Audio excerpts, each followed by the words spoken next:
Let's get David Diggs up here. Jaye and Adam Fenderson. Let's get Mr. Cam.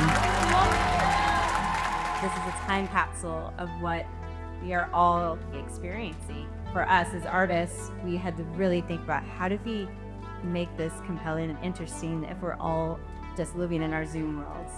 You know, I was to kind of be on the screen, but I'm really is a representation of the work that we do as college access professionals. I want to uplift the generations of the people that we stand on, and also, again, the people that are doing the work, the college access professionals that are doing the work, and the people who are funding that work, because we need more of it, especially with what's going on right now. When I watch these episodes, it makes me want to emphasize community more when I see this, and that was a thing that I was not expecting to get out of a documentary about college advising. Thank you all for being here. Have a very nice afternoon.